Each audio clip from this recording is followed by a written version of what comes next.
doing some writing lately. I haven't even told you about this. And I've been talking about the being in the doing. The being in the doing. That, here we are, we say we are souls who have taken on a body. And yet, so much of our experience in our lives is about the physical hard stuff, the body, the things to do, all of what we wake up in the morning going, what am I going to do now? I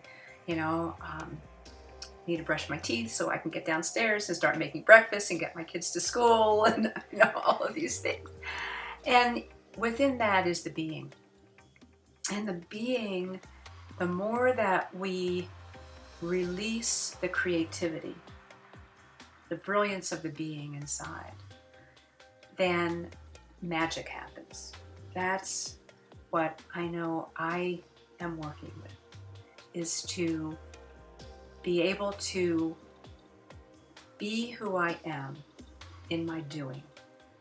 So for instance, I think about a lot of people feel like they have to separate out time for meditation because they don't see that life can be an integration of that meditative experience, that connection, which is really what meditation is about.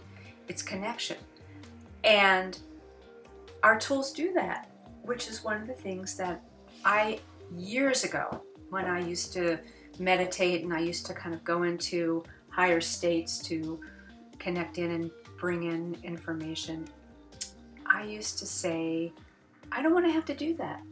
I don't want to have to go away in order to be here. I want to be here and bring these higher levels of awareness into everyday life. That to me is the being in the doing. And to have sacred geometric tools, the technologies that we've developed that do that, so that the more that you're around sacred geometry, the kinds of tools that we've created, your life is a synergy.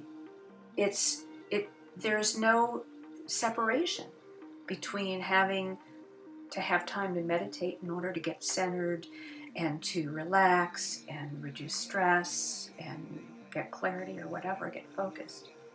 It's an experience that happens all the time. And that's, to me, the being in the doing. And the being in this time in our lives wants more and more to be expressed creatively in everything that we do. It's so true that meditation, that's what we've been talking about recently, because it's becoming more and more popular, and it's not something you do once or twice a day, but it's literally a constant level of consciousness, of beingness.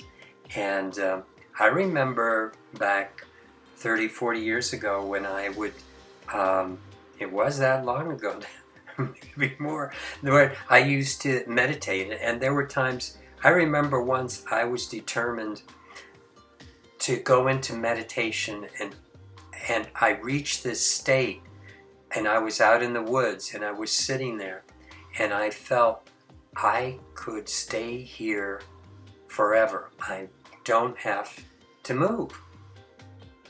And universe always plays with us. At that moment, this ant crawled up my leg, and but I was in meditation. I became aware, but I left the ant. And he crawled under my shirt. He went to the bottom of my belly button and bit me. And it was the most electric shock, being bit by an ant at the bottom. That was the Buddha. That was the Buddha. It's just the universe plays with us to keep us real and to keep us focused. And something I wanted... And to bring you back. And to bring me back. Because I had a tendency to want to leave. There was another time I was sure I was going to leave my body as I'm sitting there in meditation, again in the woods, and this pine needle dropped out of a tree and hit me on the end of the thumb, and it felt like something had just bit me. And it was like, boom, again, it pulled me back. And so I slowly start getting the clues that it's an opportunity to be here in a human body. It's an opportunity to be conscious all the time. It's an opportunity to feel good all the time. And it's a real thing. It isn't something that's made up. That it's your choice how you let your head play with thoughts. And I used to think that I didn't have any thoughts because I didn't know any better. It's like what you said about the pattern interrupt. Now, with some of the tools that we're both using and wearing and experiencing, that these bring through an energy where there's a pattern interrupt, where I can watch this guy and not take him so personally and not get so caught up in the things he used to like to do. That doesn't count playing. Playing's always fun.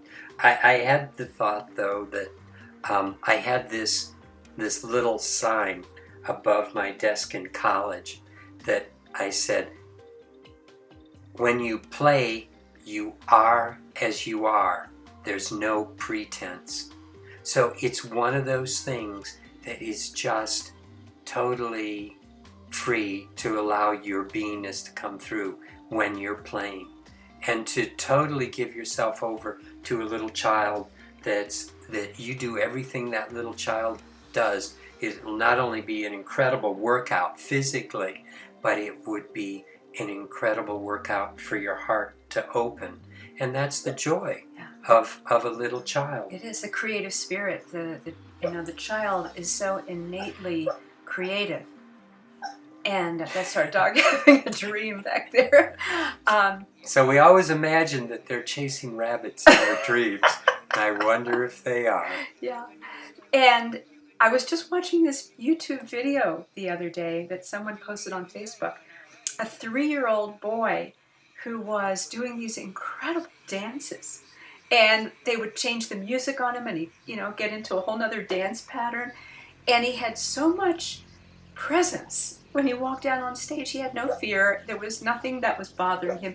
He was just having fun.